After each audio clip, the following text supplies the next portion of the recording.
Bones and All est un film exigeant qui ne plaira pas à tous les publics, mais qui saura séduire les amateurs de cinéma d'auteur contemplatif et mélancolique. Grâce à la vision singulière de Luca Guadagnino et aux performances captivantes de ses acteurs, le film réussit à transformer un sujet potentiellement sensationnaliste en une réflexion poétique sur la condition humaine. Le film adopte une approche narrative non linéaire et contemplative, privilégiant les moments de silence et d'introspection au détriment d'une progression narrative traditionnelle. Cette structure épurée permet de se concentrer sur l'exploration des personnages et de leurs tourments intérieurs plutôt que sur l'enchaînement des événements. Cependant, ce choix narratif peut parfois sembler lent et frustrant pour les spectateurs qui recherchent une intrigue plus classique. Et dans ce genre de film, une bande originale adaptée est quand même importante, pour pas dire cruciale, afin de maintenir l'immersion totale du spectateur. La vidéo sur le rôle crucial qu'a joué la musique dans Le Seigneur des Anneaux vous a apparemment beaucoup plu, alors j'ai pensé tenter d'analyser une autre bande originale d'un film plus récent, mais avec une composition que j'ai trouvée intéressante, Bones and All.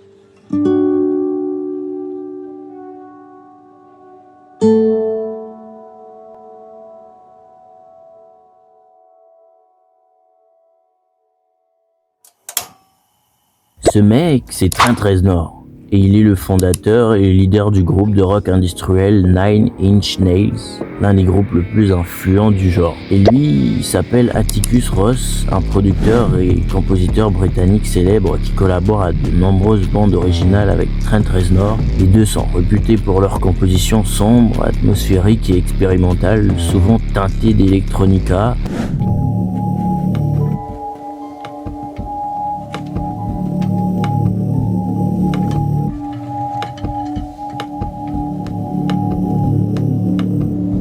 Hormis leur style musical qui se caractérise notamment par l'utilisation des textures sonores complexes, de boucles répétitives et de dissonances créant une ambiance envoûtante et mélancolique entre autres, ils ont composé des bandes originales de films tels que le très applaudi The Social Network, friends, pictures, profiles. I'm talking about taking the entire social experience of college and putting it online. The Girl with the Dragon Tattoo, Sure, I lost my life savings. I need a research assistant. I know an excellent one. She did the background check on you. The what? et Gone Girl. As you all know, my wife, Amy Elliott Dunn, disappeared 3 days ago. I had nothing to do with the disappearance of my wife. I have nothing to hide. Pour lesquels ils ont remporté plusieurs récompenses. Leur collaboration avec le réalisateur Luca Guadagnino sur Bones and All s'inscrit dans la continuité de leur approche musicale introspective. Very good.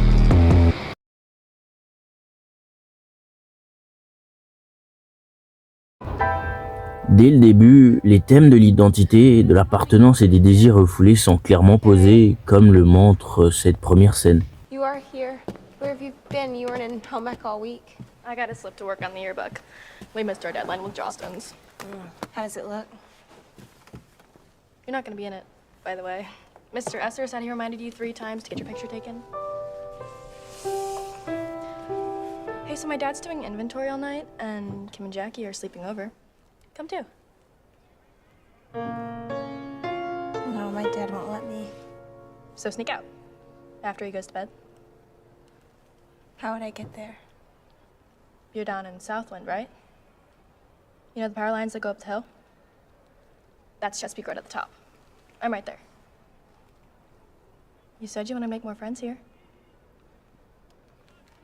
Moi, cette scène, par exemple, je ne l'ai pas trouvée si alarmante que ça. On suit Maren, une jeune fille de 18 ans de la fin des années 80, plutôt normale. Bon, c'est vrai que son attitude m'avait paru un peu, disons, bizarre, mais je l'expliquais dans un premier temps par son tempérament, car elle avait toute de l'héroïne timide au début, mais qui sûrement finira par surpasser ses limites et ressortir grandie à la fin de l'intrigue. Et ben non, J'étais complètement à côté de la plaque parce que de façon subtile, cette introduction établissait déjà un ton résolument grave et contemplatif, invitant le public à s'immerger dans la psyché complexe de ce personnage. Ne vous inquiétez pas, je vais tout vous expliquer.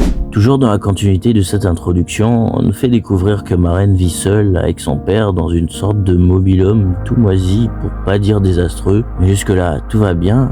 Elle va filer en douce par la fenêtre pour tenter de rejoindre ses amis dans la soirée pyjama. En arrivant, la soirée se passe plutôt bien car elle parvient à tenir une conversation avec une des filles présentes. Trying to talk.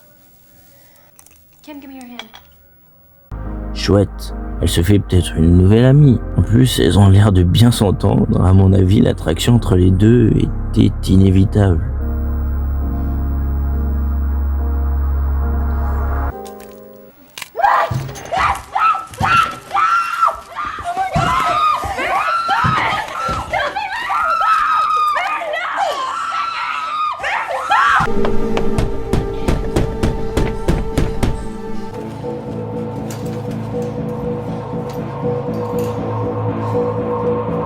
Move, Mary. When the cops get here, we have to be. Je vais vous dire pourquoi cette scène est une scène extrêmement bien ficelée et comment la musique y a joué un rôle crucial dès le début. Au fil de l'introduction, la bande-son conserve une tonalité atmosphérique et contemplative. Les rares accents musicaux sont distordus, bruités et presque organiques, ressortant à une dimension primale et viscérale. On n'y entend rien, sinon le bruit du trafic routier, des enfants jouant au bas-côté, une radio ou une télé diffusant de la musique en fond.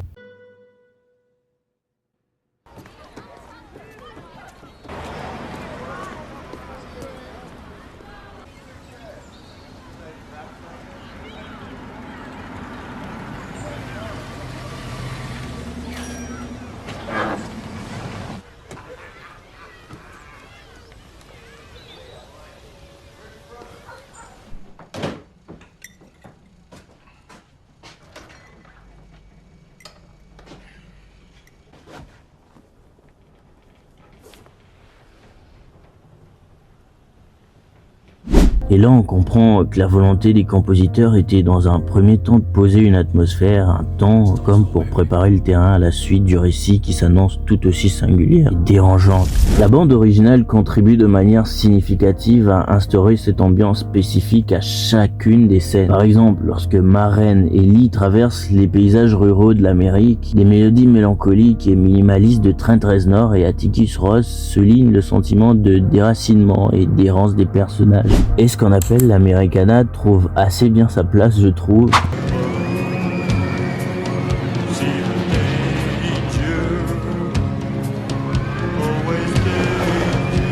Ce qu'on appelle l'Americana, en fait, c'est un genre musical qui mélange le country, le blues, le rock et le folk, un cocktail souvent associé à la culture rurale américaine. Étant donné que le film se déroule dans cette époque précise aux États-Unis, Reznor et Ross auraient incorporé ce style de musique un peu dans le genre western dans la composition de leur bande originale pour renforcer cet ancrage temporel et régional.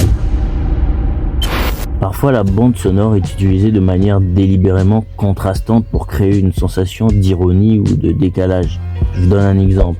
Dans cette scène où la grand-mère se fait dévorer, il n'y a aucune musique, alors que dans la scène d'avant, qui se déroulait le soir, la musique installait une ambiance dérangeante avec une musique rapide et anxiogène. Balancer un os à ronger.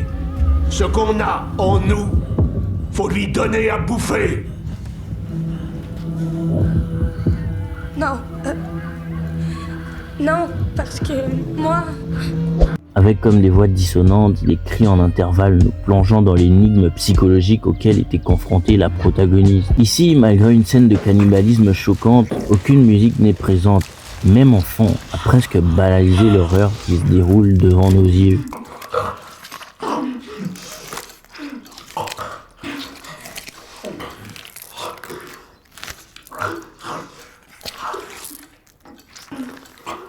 Et c'est ça la force de ce film, le fait qu'il ne se penche à aucun moment sur le sensationnel. Il ne s'agit pas de juste faire de l'horreur pour de l'horreur, et il préfère se pencher davantage sur la psychologie des personnages. La protagoniste accepte sa pulsion et le fait jusqu'au bout, créant un contraste saisissant et ajoutant une couche de complexité à l'interprétation de la scène.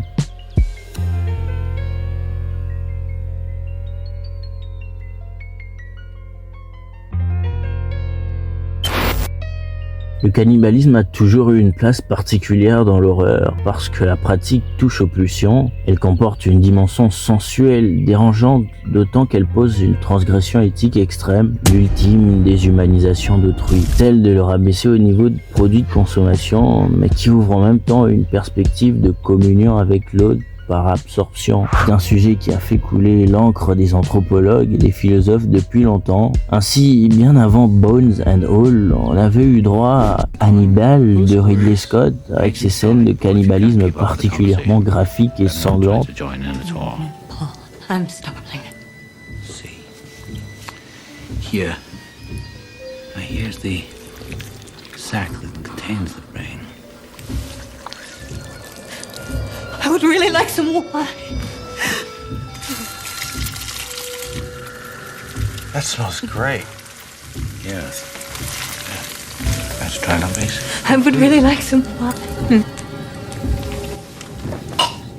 À Cannibal Holocaust en 1980 de Ruggero Deodato, un film controversé pour son réalisme cru et ses actes de violence extrême. Eat or be eaten. These film cans tell what happened to the Americans who journeyed into the Amazon to shoot a documentary.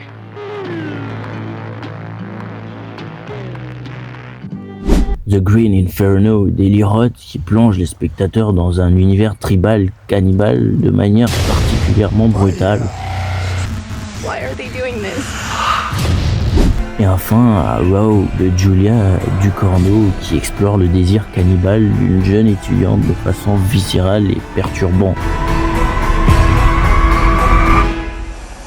À la différence de ces films, Bones and All se démarque par une approche musicale beaucoup plus subtile. Là où ses autres œuvres misent souvent sur des partitions musicales grandiloquentes ou choquantes pour accentuer la violence, le film de Luca Guadagnino adopte une voix plus subtile et plus introspective.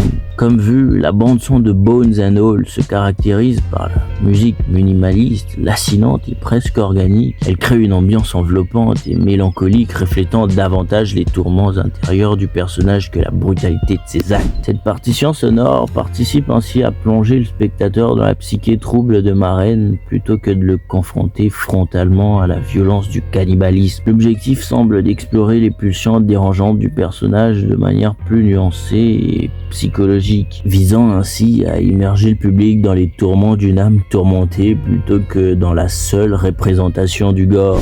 Les acteurs, l'esthétique visuelle singulière de Luca Guadagnino et la bande originale de Trent Reznor et Atticus Ross ont fait de ce film une œuvre complexe et subtile. Loin du freak show ou des codes de l'horreur classique, elle arpente l'impasse la plus noire de notre condition humaine. Pas de happy ending au bout du tunnel, mais un grand et poignant émoi.